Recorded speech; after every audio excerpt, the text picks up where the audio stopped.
NDP leader Andera Horwath and NDP candidate for Peterborough Kawartha Jen Deck together announced on Tuesday afternoon in a campaign stop in Peterborough, Ontario, that under an NDP government they would double mental health supports in schools across the province of Ontario.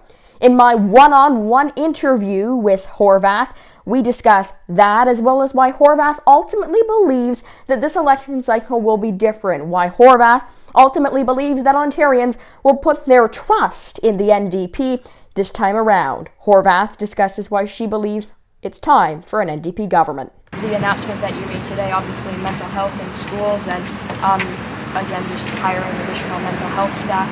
Speak a little bit about what the importance of that will be, not just to the people of Peterborough like you're in today, but for people across the province. Yeah, thanks, Wyatt. It's an important question, and the reason why we're here talking about it is because we know that the pandemic really did show us how broken our mental health system is, and importantly, the disruption, the chaos in the schools, and the difficulty that young people had over these last 2 years became very prominent.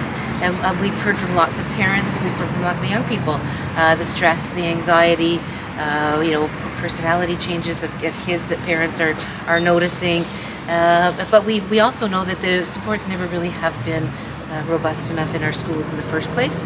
So now is the time to fix that mental health problem and double the capacity in schools, so double the funding of mental health supports in schools for kids, but also make sure that we're increasing funding for community supports, that we're having a system where people can get their mental health care with their OHIP card and not their credit card, making sure we're expanding the system to create opportunities for people to access the services.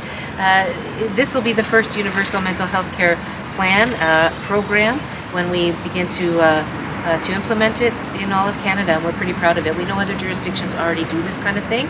Mental health pain is as important as physical pain, and we need to take care of it. And the NDP makes a commitment to hire 20,000 additional educators. The Liberal plan makes a commitment to hire, I believe their figure's 10,000. So the majority of the parties seem to be making commitments as to hiring additional educators. So I guess two things on that. Number one, where do you plan to get the funding to hire the 20,000 additional educators? And what is obviously, there's teacher shortages now in Ontario, so how will hiring these 20,000 educators help with that?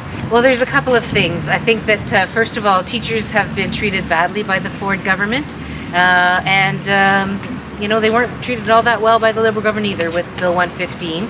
What we need to do is respect our educational workers and our teachers, and make sure that we are supporting them to support the education of our children and young people. And so our plan is absolutely to hire more teachers, 20,000 more, but also mental health supports and other supports for kids, EAs and things like that, because our kids deserve no less. And we have budgeted for these improvements to our education system because it's a priority for us. Budgets are all about priorities. Platforms are all about priorities. For us, we know that education is broken, and we know that it needs to be fixed, and that's why it's a priority for us. In terms of the staffing, there is no doubt that there are teachers that have left the profession over the last number of years with Doug Ford, but even prior to that. We know there are a number of teachers who are not getting the full-time hours that they want. They're not getting they're still doing casual or they're part-time, and we want to signal to people who are wanting to become teachers that in an NDP Ontario, you'll be able to not only have a great job, but you'll be able to do great work with young people because you'll have all kinds of other supports, other adults in the schools supporting the work you do, but most importantly supporting the kids. And just lastly, before we conclude, obviously the leaders' debate was last night. What's, I guess, kind of your pitch, your message to someone who's still on the fence as to which one of the four major parties they should vote for?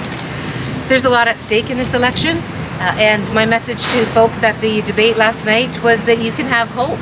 You can have hope that you can elect a premier that's going to go to work every day and fix the things that matter most to you and your family. I think people have lost hope in many ways. People become cynical about politics. They keep bouncing back and forth between liberals and conservatives, and nothing ever changes. Life just keeps getting harder. And so what we're saying is it doesn't have to be that way. My pitch is you can actually vote for a premier that's going to fix the things that matter most to you. And I think that people are there. Rhea Horwath. Andrea, thanks so much for your time today. My pleasure, Wyatt. Thank you.